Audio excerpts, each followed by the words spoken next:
السلام عليكم ورحمة الله وبركاته. كلنتو عن وناكسن داودياشا قيمها بدن ku xiran channelkayga Warrior Indos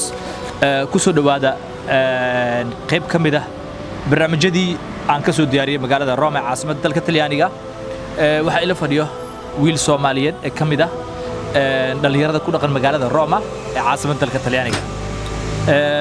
wiilkan asaa iska bari doona magaciisa wuxuu la soo kulmay qisooyin cajiib ah markii ugu horeysa aad baan kaaga mahad celinaa waqtiga qaaliga ah fursadaada sheekadaada waa igu maqaalo laakiin waan ku soo raadiyay si aan kala sheekaysto bal qisadaas igu maqaalada magaalada Rome aan ka maqlay inaad iga sheekayso marka hore magaca ku bilow kuna soo dhawo aad baad mahadsantahay Warrior Windows dadkaana daawanaya waan salaamaya kulligood aan salaam wani oo Warrior Windows macnaha horta taariikhdayda wax la soo koobi kara ma laakiin waan kaaga waran bartan wareysigeeda macnaha kullu ku wada siin kara laakiin waxa yar baan kaaga insha Allah ku dulmaraya magacaaga markii ugu horeysa magacaygu waa Khadar Xuseen Daahir baan leeyahay Khadar Xuseen Daahir ka soo bilaaway meesha qisadan ma taqaanay lagu duugay oo sida meedka lagaaga tagay adoo noo soo koobay okay anigu waxaan ka soo baxay horta markii u horeysay anigu nin waxaan ka dawladda Soomaali galbeed baan ka soo jeedaa in gobolka dawladda deegaanka Soomaalida HDDS laakiin safarkayga waxaan ka soo bilaabay magaalada Hargeysa ilaa maxaan ku dhahday Tripoli iyo Benghazi inta u dhaxaysa magaalo yar oo ku taala intaas lug baan ku soo soconay intaas maxaan ku dhahay inta Addis Ababa iyo Jigjiga u dhaxaysa waa iska safar caadi ah ayadoo maxaan ku dhahay gaari baan la soconay laakiin Addis Ababa markaan ka soo baxnay war safarka cadaabtii noo bilaabmay saxaraha maxaan ku dhahay Liibiya waa la iska dhahay horta saxarahani Khartoum ilaa maxaan ku dhahay Liibiya Tripoli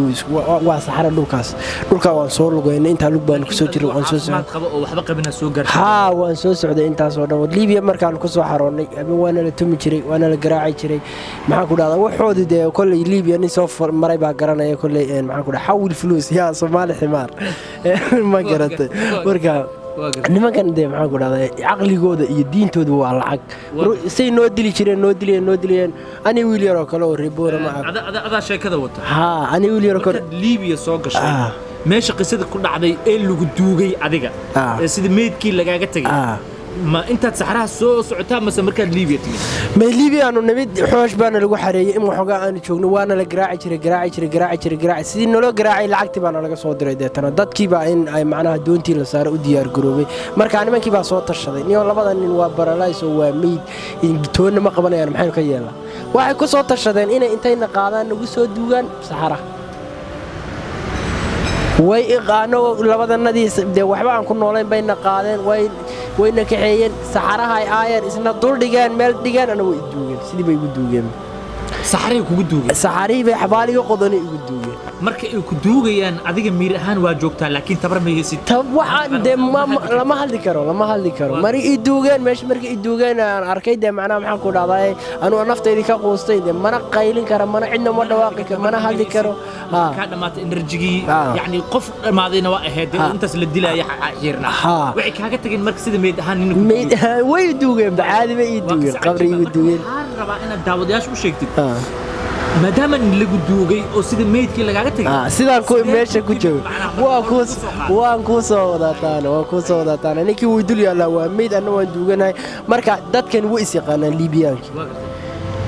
ومعناها وجرانيان دتك جوجا iyo dadkan la dhaqmay iyo dadkan helicopter waxa jirta ay leedahay hay'adda UNHCR to wareegta dhulkaas hay'addiisa helicopter to wareegaysa waxa ay aragtay deetana ninkan oo meesha yaala oo ciid ku san dul yaala macna ciidii aniga lagu aasay hay'addii oo wareegaysa oo helicopter to wareegaysa ayaa kor ka aragtay ninkii wuxuu yiri deetana nin baabartan ku aasay oo saaxiibkay oo nolol soo wada tuuray meeshii baa la faqay la iga soo saaray ninkiina markii saala ii soo saaray aniga dibadda la soo dhigeen iyar meeshii naalay helicopter koodtay ee adoo meed ah ee lagu adoo nool ee lagu aasay ku soo qadam hay'adda bisha casaa ma soo hay'adda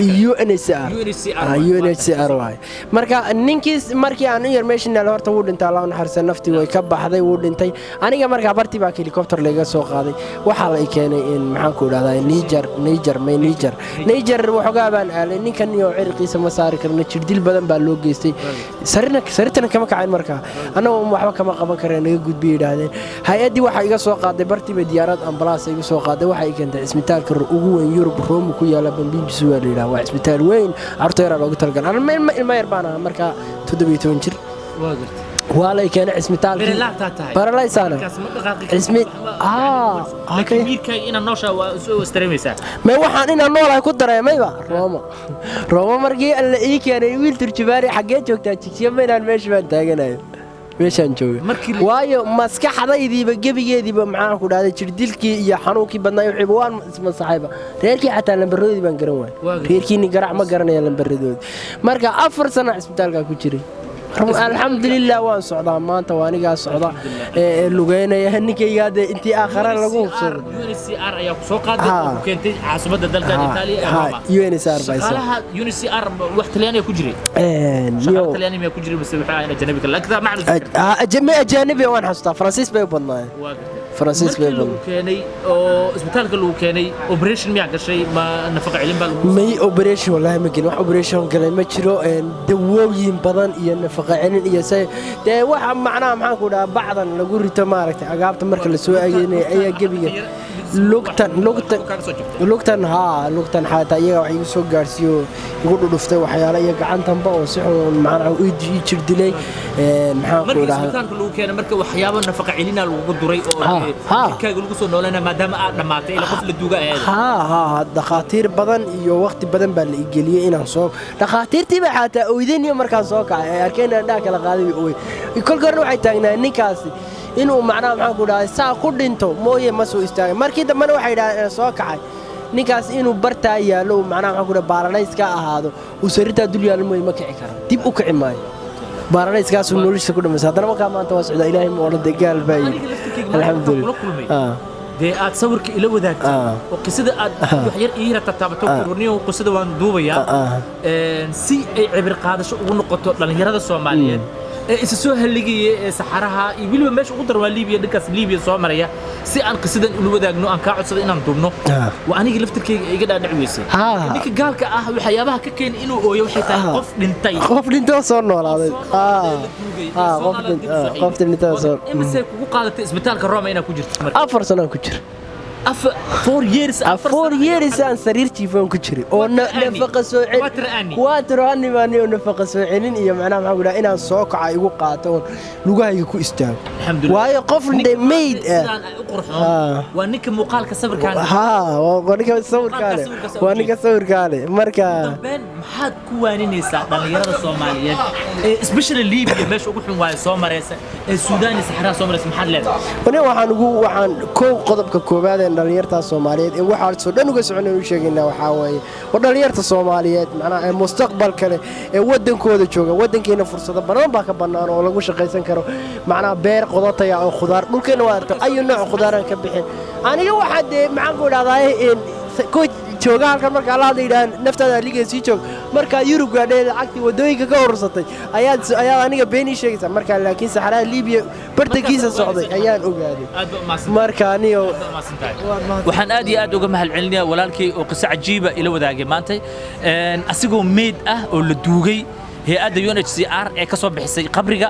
isla markaana ma taqaanaaye asigoo oo meed ahaan ah ay soo qaaday isbitaalka caasimada dalka Itaaliya ee magaalada Roma la keenay 4 sano oo nafaqeen ah iyo naf soo celin ahna maanta ninkaas qurxoon oo ag fadhi ah inuu fursada qaaliga si uguna sheekay dhalinyarada Soomaaliyeed khibran ugu noqoto aad baa ugu mahadcelinayaa wad maasantaa saaxiibka qaaliga